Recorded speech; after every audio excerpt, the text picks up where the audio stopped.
Welcome to StonerCast, your official deep dive into Columbus Clingstones baseball. As the AA affiliate of the Atlanta Braves, the Clingstones are building the future of baseball in the A, and we're here to bring you closer to it all.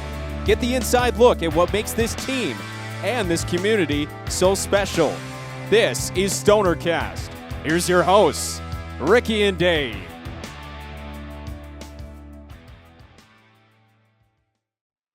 Welcome into StonerCast, guys. We are so glad you joined us for episode 8 and what's going to be a really great episode. We've got a really great guest lined up for you. I am Ricky Rogers, your host, joined by my buddy Dave Norris, all the way from Pell City, Alabama, as always. What's up, Dave? Hey, Ricky. How you doing, man? What's up, everyone? Thank you for joining us. Dude, I'm stoked for this guest. I've been excited all day. Me too. We've brought the hammer once again.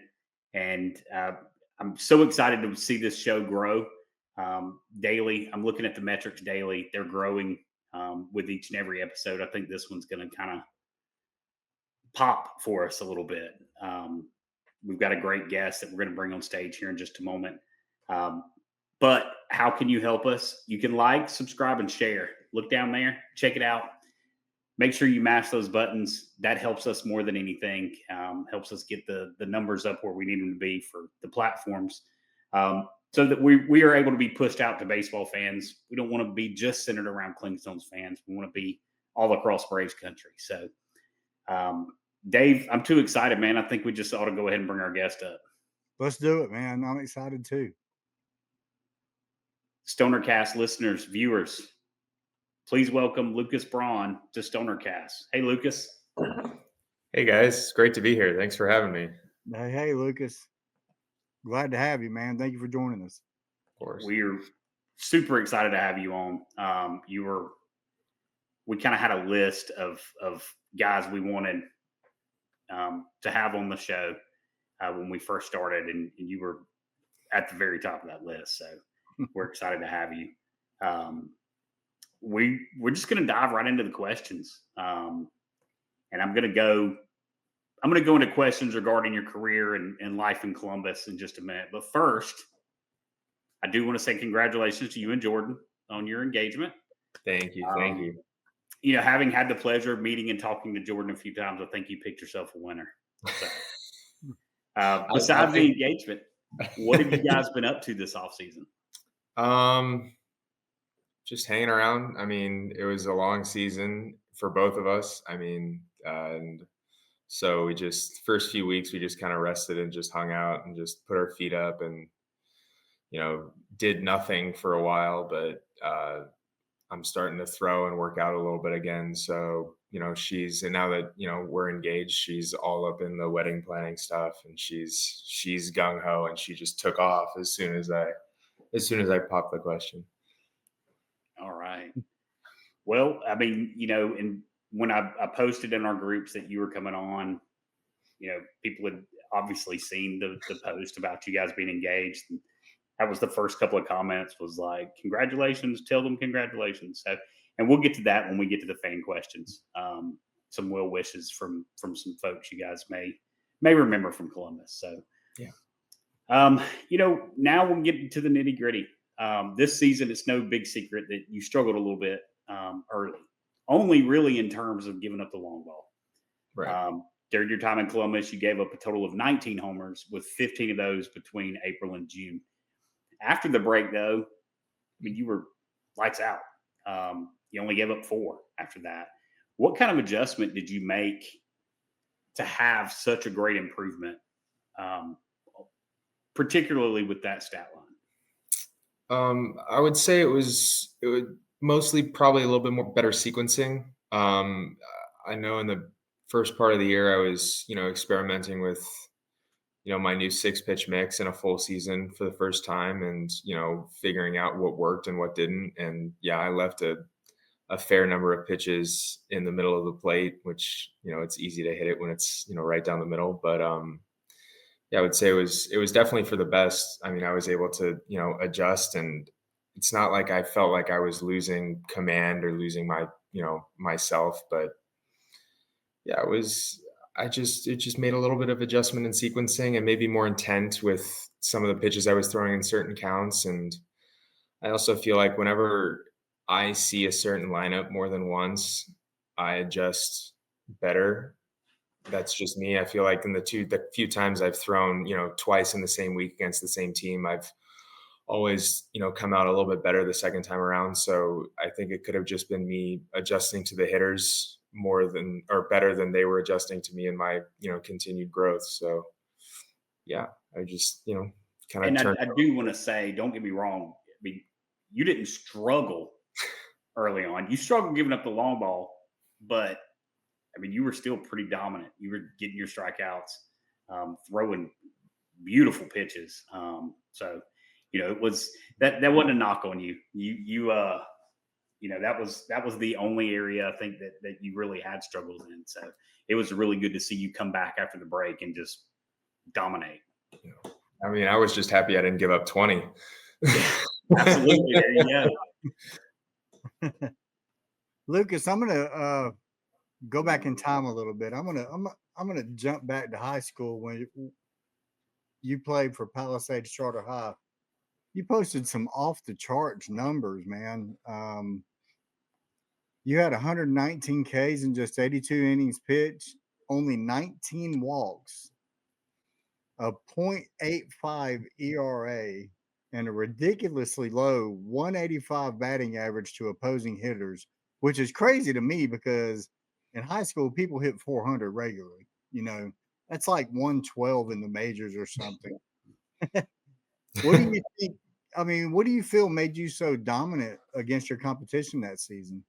My fastball was good enough at that level to beat enough hitters and have them aware of it. And my curveball was my pitch. I mean, I was throwing that. It was pretty much 50% fastball, 50% curveball. And I could throw that pitch wherever I wanted, whenever I wanted. So it was, the slow curve and the firm enough heater that just, kept him off balance. And, I was just kept pounding the zone like I've done, my whole life. And it was enough to, get to quick 0-2 counts and force a lot of those high school hitters to chase. Yeah, that's insane numbers, man. After high school, you spent time at the University of San Diego, where you were primarily a relief pitcher. You made the move to Cal State Northridge, where you became a starter and posted some really impressive numbers there. You were 7-1 in 10 starts. You had a 2.91 ERA, and you held opposing hitters to just a 2.26 average. What did you feel made you flourish in the role of a starting pitcher versus being a relief guy? And how do you think facing hitters in the Big West Conference prepared you to face pro hitters you've seen in your minor league starts? I feel like in San Diego, just it wasn't the best fit for me. I mean, I don't think I was ready, maturity wise to, go off on my own. I mean, it took a lot of adjustment. I made a lot of mistakes, a lot of stuff that, if I went back, I probably would have done it differently. But then again, maybe I wouldn't have done it differently because I might not have gotten to where I am today. But yeah, I wasn't getting the opportunities I wanted, or the opportunities that, I needed to grow as a pitcher. And, I had a really good time there, and the team was great and the coaching staff was great, but I needed a change of scenery. And Northridge called. It was one of a few, like 2 or 3, Division I schools that, were going to offer me a chance to be a starter. And, that's what I wanted to do. I wanted to be a starter because, to get drafted as a reliever out of college, you have to be really, really, really good. And I wasn't, at least at that point when I was, 19, 20 years old, I didn't feel like I could get to that point as a reliever. So, the more innings I throw, the more exposure I get, the more, the better I become. And yeah, I got to Northridge, worked my way into a starting role after a few injuries in the first half of the year. And yeah, once I got comfortable in that role, I didn't let it go. So very good, man. While we're on high school and college, I've got to know, and I'm going off script here. What was your batting average in high school? I didn't play all the games because the first half of the year, my head coach didn't have me hit when I pitched, so we had a DH.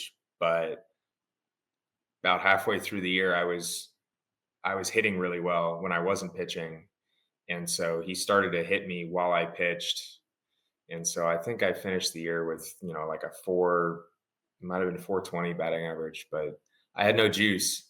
I was only a gap to gap guy. I had like 9 doubles and like 5 triples, but no homers. So that's where the dream died. Hey, homers solo. Nobody wants a solo shot. You got to have runners on, and you got to have gap to gap guys getting on base for those big homers to come. Especially when they're doubles and triples, man. That's important. That means a single can get you in. To set up this next question, did you get any attention in high school from major leagues? Once, but it was by accident. I mean, it was like a Saturday start. It was a Saturday game, and the guy who was going to start, we had two guys on my team, Will Kokyard and Wyatt Longcar. They were 6'6" and 6'8". They were huge, and they were both committed to Georgia Tech and Ohio State respectively at the time. And so they were the two guys that everyone was coming to see. And Wyatt partially tore his offhand rotator cuff swinging a bat that week, and so he was supposed to start that game. And so I got the spot start, and there was the area scout for the Brewers was there, and that start was arguably my best start in high school, one of my best starts in my career. I went a complete game shutout with 2 hits and 13 strikeouts, and I hit 90 miles an hour for the first time. So nice. It was a good start for that guy to be there. But he talked to me after the game and said, "Hey, you're really good, but we need, if we wanted to draft you out of high school this year, we would need the fastball to be a little bit harder." And I was like, "Oh geez, I didn't even realize, I was even in, contention to possibly get drafted out of high school, let alone." Yeah. But that was the first kind of attention I got before, Division I schools started reaching out to me. Cause I didn't commit until about a week before I graduated high school. Awesome. So take us back to draft day. What do you remember about hearing your name called? Were you even, a couple of players that we've had are like, yeah, I wasn't even paying attention. Dave, was it Brett that said his mom was just kind of like, "Oh, hey, you got drafted"? I think it was. Zebo's draft announcement was ruined by his dad. Oh, his dad, yeah. Yeah. So you were drafted in the 6th round of the 2023 draft, 189th overall, which when you think about a baseball draft, 189th is a really low number when you consider the amount of folks taken. So what do you remember about that day and learning that the Atlanta Braves drafted you? I remember most of that day. We were here at my house in Westwood. I had, Jordan was here. My family was here.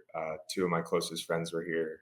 We were just kind of watching because it was the day 2. So it wasn't the big production on MLB Network. It was just like the MLB.com, stream where they just announced it verbally. And so my dad had that hooked up to the TV, and I had gotten a call that morning from the Pirates, or it might've been the Padres.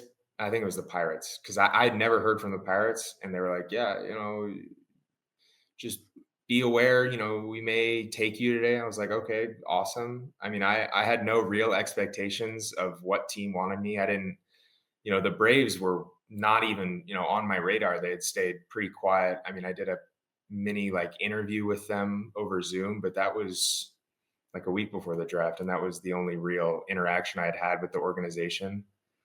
But yeah, I got a call from my agent in the 4th round, and he said the Red Sox were looking to take me in the 5th round.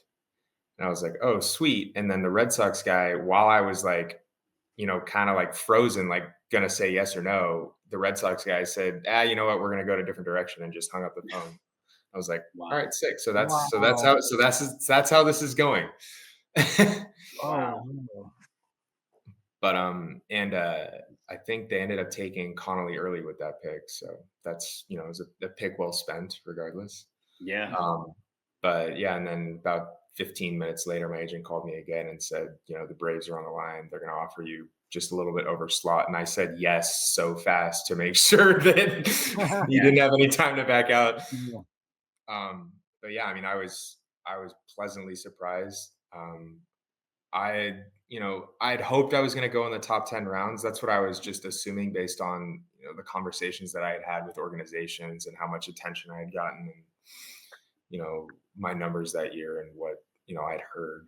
But, the 6th round was definitely very cool. I didn't expect to go that high, considering I was, I just graduated college. So, I had a year of eligibility left, but I didn't necessarily have that much intention of going back to school, but so I think we disguised that part very well. So no interest in being a professional student, right? No, I didn't go there to play school. Well, in 2 years prior, when you weren't really caring about what major league team was going to take you, you got your hearts broken by the Braves, I'm sure, as a Dodgers fan. That was right after Jordan and I met. The day after our first date, she came over to my apartment and we watched a Braves Dodgers playoff game. I think it was game 5, maybe did that series go 7 games, the NLCS that year? It did. Yeah. So yeah, it might've been game 5 or game 6. But yeah. So yeah, I do remember that. Well, I'm glad you said yes, even, even with those scars. That's right. Lucas, from the time you joined the Braves organization through now, you've shown that you're very capable of handling a large workload. How do you keep your arm fresh over these long, grueling seasons? Like you mentioned earlier, you just started throwing again. What kind of walk us through your routines as to how you keep your arm strong going into next season? Yeah, I've worked with Tom House for many, many years. I mean, I first met him when I was 9 years old at like a USC baseball camp. Mm-hmm. And my dad, who is a very social person, he got to talking to Tom and they became really close because my dad was very interested in Tom's teaching methods just as a fellow teacher. And so they were just, he was just kind of ingrained in how Tom went about, teaching these kids how to pitch and how to, build really effective mechanics. And so, yeah, and that relationship became something where Tom just would invite me out to USC with, a bunch of these older college and, professional guys, football players even, where I would just, work out as like this peewee 10 to 12 to 14-year-old with all these big, adult pitchers. And, it was so cool. And it allowed me to, really see their work and how they went about their business. And I think helped me develop just an overall routine for how to keep my arm healthy. And that also helped. He also helped with just building my entire mechanical base to where I wasn't putting the strain on my arm from a young age. So, I mean, I've been able to throw, innings on innings on innings throughout the last, 5 or so years without, much wear and tear. But I mean, there is some there, but not as much as, we've seen over the course of the last 5 or so years. Right. So obviously the Braves organization is pretty well known for developing great pitchers. As a pitcher, I'm sure that situation, was in your head leading up to the draft. Growing up in the LA area, I'm pretty sure I know the answer to this question, but pre-draft, what teams would you have considered kind of a dream scenario to be drafted to? The Colorado Rockies. No, I'm kidding. Pitchers never going to that. Yeah, exactly. But no, I grew up a Dodger fan. I grew up a diehard Dodger fan. I've been to Dodger Stadium more times than I could count, and I've seen Kershaw pitch in the playoffs against DeGrom multiple times because it's happened multiple times.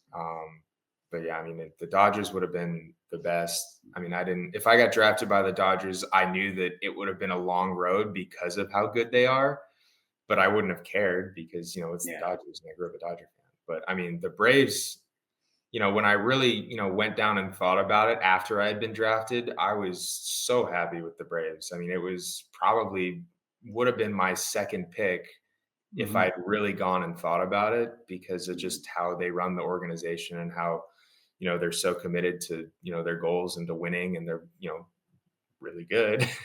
So, yeah. Well, and I mean, if the Dodgers would have drafted you, they could have paid you like $3 up front and then paid you like, $3 million in 30 years. That's what they're really good at doing. You have that Bobby Bonilla day. You'd have a Lucas Braun day. That's going to be Shohei Ohtani day in the next 20 years. How about Shohei the other night, though? Not to get off on the Dodgers, but wow, that was unreal. He's just on a different planet. He was built in a lab. He's a whole different level. He's incredible. I mean, it was incredible. My buddy was at the game. He watched that. I mean, he's an Angels fan too, and he was just like, "Oh man, that's got to sting." That's got to sting. Yeah. So let's talk about Columbus. When you were assigned to AA out of spring training, what was your reaction to being sent to a team in a new city with a new team name, playing in an old but new renovated ballpark? And let's get your honest opinion on the peach on peach uniform combination. I love the peach on peach. I feel like I was one of the few guys that loved the peach on peach, but I'm proud of it. I mean, I thought it was a cool look. I thought it was a new look, and it, if we are going to have, a Clingstones team, we need to have the peach on peach jerseys. It's just, it has to happen. Right. But I mean, I was super excited to come to Columbus. I mean, I had a feeling I was going to start the year in AA based on how I finished the year out last year in AA. But I was super excited I had a feeling it was going to be a really nice facility just from what I had heard around spring training. And I mean, it was close to Atlanta. It was, within pretty much every other affiliate, and it was closer, distance wise to most of the other teams in the league. So travel time was limited. So those are all pluses in my book for the season ahead. Right. Imagine the day you got called up to Gwinnett if you would have had to drive from Pearl. Exactly. Yeah. Right, yeah. That would have been all day after tomorrow. Lucas, it's no secret that you're very competitive when you take the mound. I mean, you're one of the more intense guys when you get on that mound. Take us through a little bit of your pregame mindset and how you mentally prepare when it's your day to pitch. That's a good question. I've experimented with different ways of getting my mind right. Some have worked, some haven't. I've found that in the past, really, just going full sensory deprivation, not, paying attention to anything, just listening to my music and getting ready doesn't really work for me sometimes. So I like to be, kind of just loose in myself. Yeah, I'm a little more reserved, and, I have I have an AirPod in, so I have, music playing in my ear while I'm getting ready and getting loose, but I'm not too like, don't talk to me, blah, blah, blah, blah, blah. But, yeah, it's just a kind of, I'm out there to, I know what I can do. I know what I'm capable of. And, if I just take it, too deep and like really lose myself in the moment, I find that my emotions get the best of me at times. And so, trusting the work and trusting my mechanics and trusting my stuff and just knowing that, if I throw the ball where I want to throw it, a good result's going to happen most of the time. Right. And just 100% effort, 100% intent on every pitch and every play. And that's just, I just don't want to lose. I'm a mega competitor. Like I hate losing. So whatever happens, as long as I win, that's good with me. Yeah. I love seeing you on the mound because your intensity, the look on your face, and you've got that, it just caps off the intensity so much as that little wet leg wobble. You kind of wobble your knee a certain way, and it's just like, get ready, batter, it's coming. That's what it looks like. It's just intense. The look he has is very similar to like what a Kershaw had Yes. during a lot of his games. Not really like scowling, but it's like, step in the box. I'm about to strike you out. Let's go. Yeah. Very Lucas, intense. you became a fan favorite in Columbus pretty quickly. A lot of that's due to what we were just talking about, your intensity, and your debut in Gwinnett was a pretty special moment for us too, because we were stuck in a rain delay and somebody at the stadium was smart enough to say, you know what, let's throw the Gwinnett feed up on the board. Yeah, I So saw we had to that. watch you pitch. And the fans that were in the stands were living and dying by every pitch. I mean, they were. Oh yeah, everybody was so proud of you. For you. It was. Do what, It Dave? was like we were there. Yeah. Well, Knowing that, I don't know if you knew. Honestly, I'm sure you didn't know on the mound what was going on, but finding out about that later on, I hope that you gained a little more appreciation for Columbus. Knowing that we were watching you, we were so excited to see you, and talk to us about the support that you guys did receive while you were in Columbus. oh my gosh, we know you guys don't like to play in empty ballparks, but a lot of you guys are hundreds, if not thousands, of miles away from home in your case, and so you're not seeing your mom, your dad, your friends, but you can walk out on the field and you suddenly you're standing in front of 3,000 of your best friends, Mm-hmm. folks that really love you. Mm-hmm. Yeah, I mean, the fan support was incredible. I mean, it was, the first week, it was unbelievable when it was just sold out the whole time. And, we were, kind of joking around like, oh, this isn't going to last the whole year. There's no way they all stick around. But, I mean, everyone, you guys kept coming, and, regardless of whether we won or lost, most days it was, you could hear the fans, you could hear the crowd, and yeah, the support was unbelievable. I mean, especially coming from, Pearl last year, where, in the last year of the Mississippi Braves, the stands were rather empty at times. And so there wasn't much crowd noise, but, it was a lot more fun to pitch, under the lights at home when when you could hear, the fans cheering for you. And it was, the fan support was unbelievable. It was probably one of the best experiences I've had in, minor league baseball so far. So awesome. Yeah. Brett ranked us high. He ranked us better than Rome. And he said Augusta was closest to us, right, Dave? Yeah. I would say that. I mean, yeah. Brett's probably got a better, I mean, he started the year down there, but I mean, I haven't been there since, 2023. So, but from what I remember, it was pretty lively down there too. Yeah.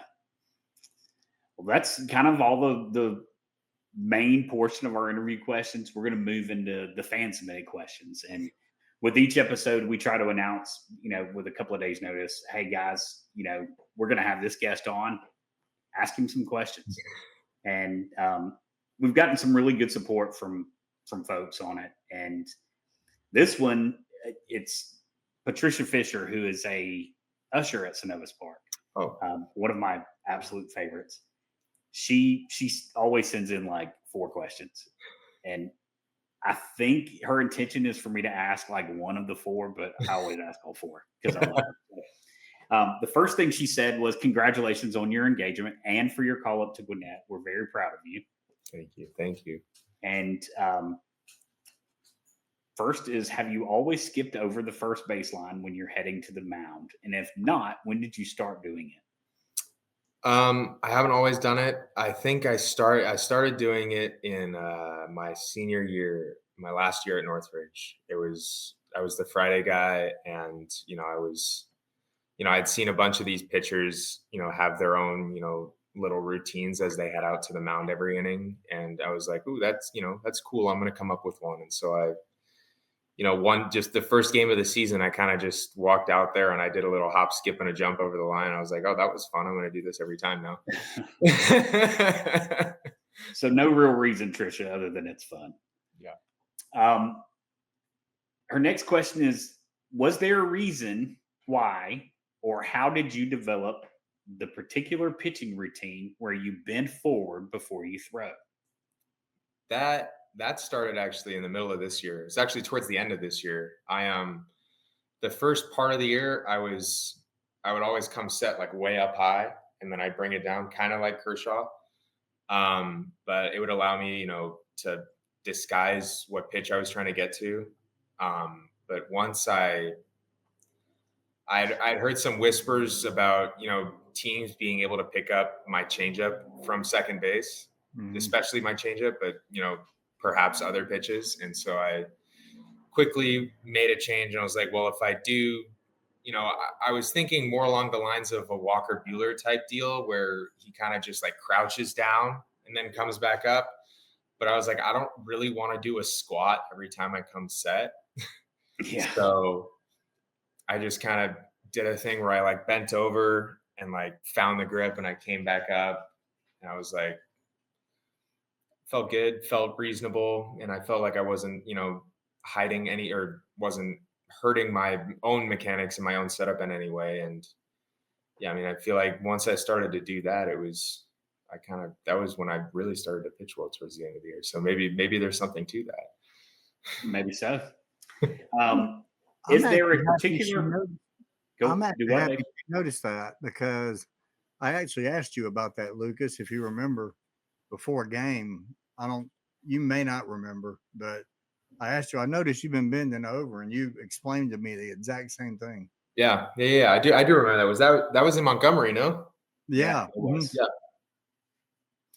Yeah. So, is there a particular pro pitcher that you model your approach after?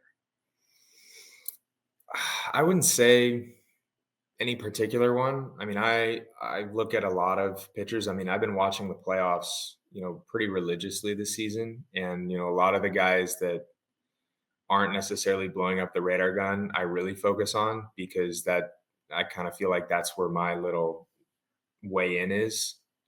Just kind of following in the footsteps of those guys, like the way Shane Bieber pitched the other night for the Blue Jays, I thought was really good against the Mariners in Game 7. I mean, he was, executing really well. But I mean, I also look at, Aaron Nola is a good one. Zach Gallen's also a really good one. And also, going way back, Greg Maddux is so much fun to watch. Old highlights of him. I was just going to say that. I was going to say, I want you to ask somebody from the Braves, hey, give me Greg Maddox's number. Call him when he's not on a golf course and just talk baseball. Yeah. You remind me a lot of him with your pitch placement, and you're not blowing the radar gun up. But you're getting strikeouts, and there's a lot of really like inflated stats that float around social media about Greg Maddux. But there's a lot of truth to it. He did have a lot of strikeouts. He did have a lot of guys, and 3-2 counts and only walked so many. So he would be an awesome. I would love for the Braves to bring him in. Yeah, even as like a roving instructor. That'd be really cool. Really cool. Who was the catcher that said that he actually called his own pitches? Oh, it was I know who you're talking about. I saw Javi that. Lopez. Yeah. No, was it Javi, or was it the one after Javi? It was a Hispanic guy. I remember that much. But he said he called his pitch based on the way he caught the ball. If he basket called it, it was one pitch. Eddie Perez, maybe? If he caught it far away, it was another. I think it was Eddie Perez. Yeah, I think it was Eddie Perez. It was Eddie Perez. That's what it was. Yeah. He's the Braves bullpen catcher now still. So wow. Bullpen coach, I think.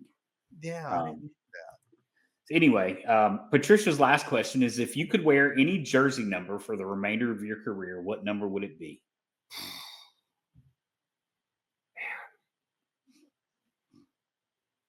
I mean, I'm particularly impartial to 12, just because that's like, that was the number I wore my senior year in high school when I got, signed to, when I committed, and the number I wore my senior year in college when I got drafted. But the best year I had in college was my first year at Northridge, where I, went from the bullpen to the starting role and, blitzed the Big West. But so, I mean, I would say 45 for, Pedro Martinez, Garrett Cole, those guys. Great. All right. Is Jordan in earshot? Because this next comment from a fan involves her. I don't know if she's in earshot, but I think she can hear. Well, you can tell her, and if she can't hear it, she can hear it on the episode. This is from Cale Morgan, who is also an usher at Synovus Park. And it comes from our Clingstones fans Facebook group. He says, congrats on the engagement. It's not really a question, it's a comment. Jordan was the coolest of any player, wife, girlfriend that I was able to meet this season. Wow. Mm-hmm. I've got to agree. I mean, she lots of high praise for Jordan. Yeah, I would agree as well. So as to not get in trouble. All right, last fan question. And this comes from Corey Wilkins, who is a fellow 205 Bleacher Creature. Shout out to Corey. He submitted this via email. How difficult is it to contain your emotions during a game, whether you're throwing a possible no-hitter or the other extreme and you're tanking? Sometimes it's difficult. Sometimes it's not. I would say it can be, especially if I start pitching emotionally prior to said results. But I feel like that's a trap I found myself in a lot early in the year where, I was really just pitching really emotionally. I mean, I thought it was a good thing where I was just, really fired up and, amped and such. But, I took a step back and I had some conversations with people about, the way that, I should be acting, but could be acting and how it could help. And, I had never really been the emotional guy until, the beginning part of this year. And I realized that that's not necessarily who I am. I'm more of a stoic competitor where, you can't really tell if I'm up 10 runs or down 10 runs. That's kind of who or where I want to live. And, yeah, I mean, it's difficult for sure, especially, if you get, a big strikeout or, you give up a home run in a really close game, go ahead home run and like late in the game, it's always not fun, but it's, failure is part of the game. And it's about, how you get better is how you learn from those mistakes and learn from those failures. And without, fast enough and quick enough to, faster than the other guy, and essentially. All right. Well, that wraps up our fan questions. As always, fans, submit your questions to us via email at thestonercastshow@gmail.com. On any of the posts that we make on social media, you can always put your questions in the comment box, and we'll try to get them included in each episode. If your question's not included, I'm sorry, and we'll try harder the very next time. So that leads us into our lightning round. So these are just fun questions, and we try not to include any that'll make you cry. We hope that they'll all make you laugh, but can't guarantee either or. So first lightning round question. If you weren't a pitcher, what position would you absolutely not trust yourself to play? Shortstop.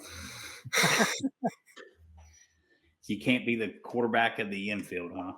Quarterback of the infield's the catcher, Ricky. Well, yeah. The catcher's the quarterback of everything. Would they call him the coach of the infield then, I guess? I don't know. The shortstop. He sees everything. Yeah. What's your personal, this is going to be a really long bus ride survival item?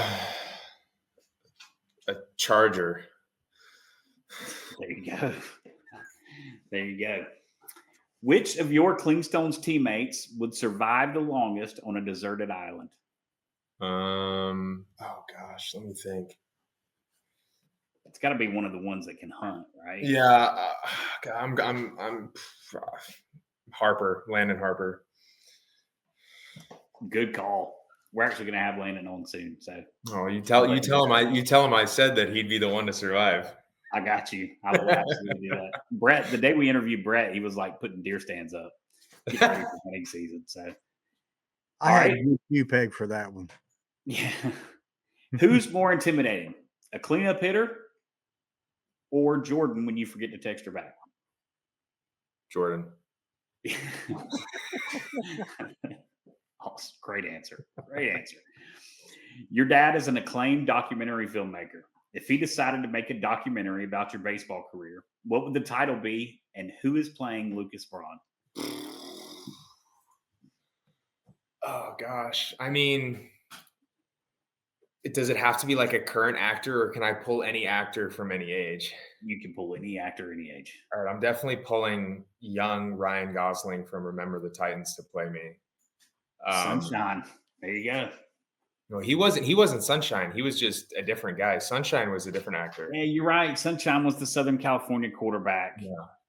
I Gosling mean, was- I am Sunshine, but I think Ryan got that. You know, I love Ryan Gosling, so you know, like he's got to play me. But the title,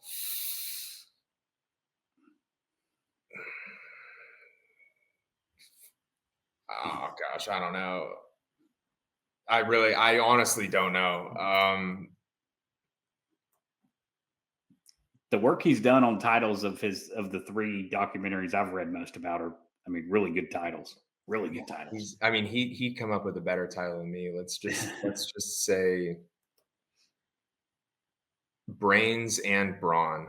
How about that? There you go. Oh, that's clever. There you I go. like it. Ask him at Thanksgiving at the dinner table. Just be like, hey, what would you call a documentary about me? All right. Many fans don't know that you are actually quite the violinist. If you were handed a violin and told to entertain fans at Synovus Park between innings, which song are you playing?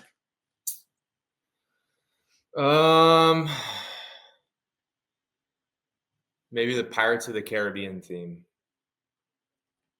Oh, cool. Very good. Very good. I can play the Pirates. I can play a bunch of pop culture stuff. I mean, I haven't picked up the instrument in a fair bit, but I remember I would used to mess around and play like, you know, Flo Rida's song "It's Going Down for Real," and they have a nice little saxophone riff in there that I would rip out. But yeah, I would say Pirates of the Caribbean is always a fun one, and it gets the fans excited. I'm going to challenge you during this offseason. Find a violin and play it, man. I don't have to find it; it's in my closet. Well, there you go. I'm just scared I'm not going to be able to play the thing anymore. All right, maybe when you guys get married, you play it the wedding march for Jordan come down the aisle too.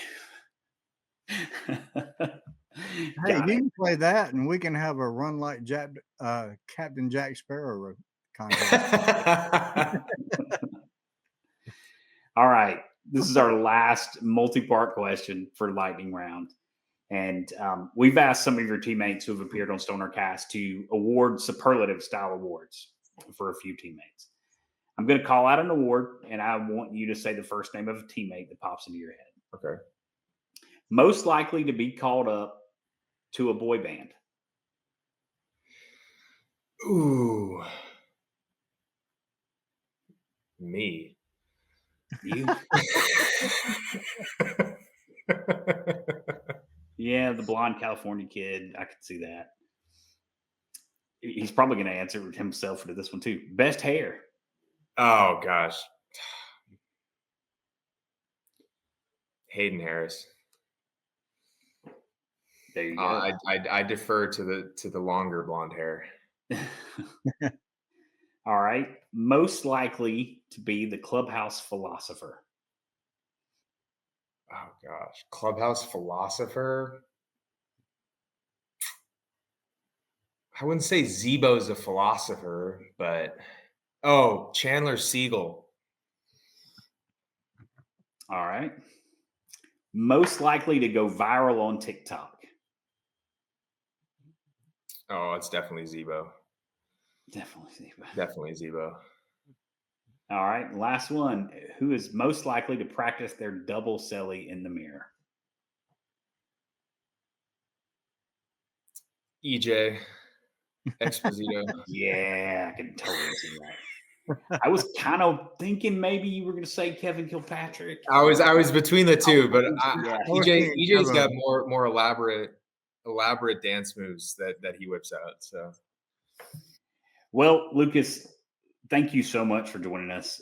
This episode is going to be great, and I'm doubting. I'm actually not thinking we're going to see you back in Columbus next year. And if that's the case, then I will see you in Gwinnett for sure. I'm going to come up and watch you pitch some games this year. If you're in Gwinnett, I hope we don't see you in Columbus.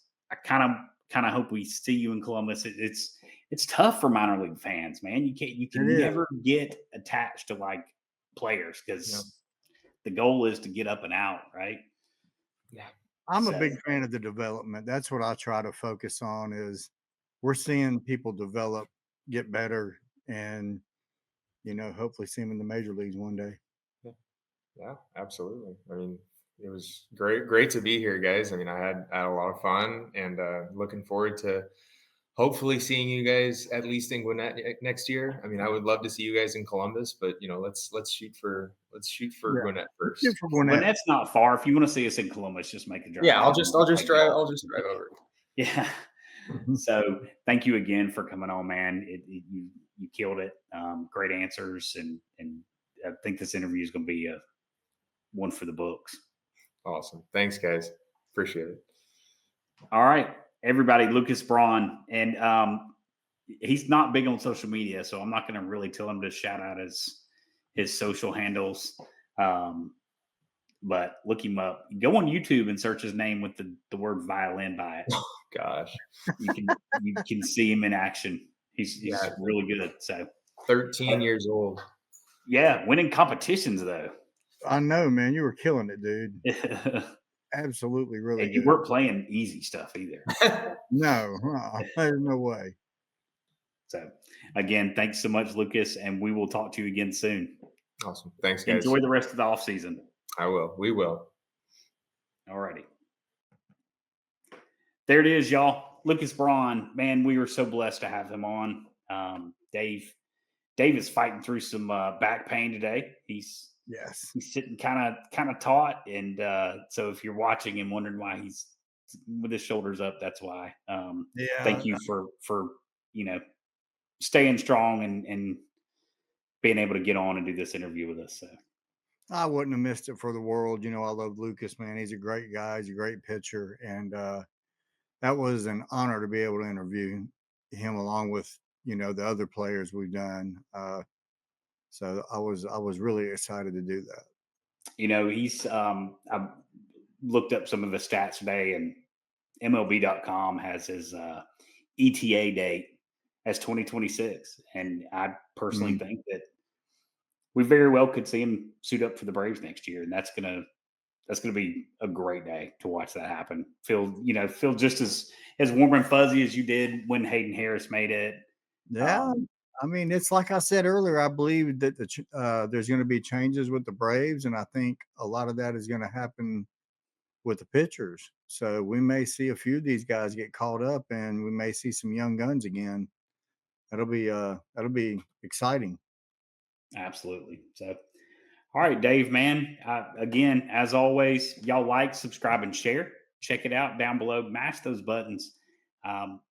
It keeps us going harder after guests. And again, buddy, thank you for joining me as always. Appreciate you, Ricky. Thank you, man. All right, we'll close it out like we do every one of them. Go Stones. Go Stones.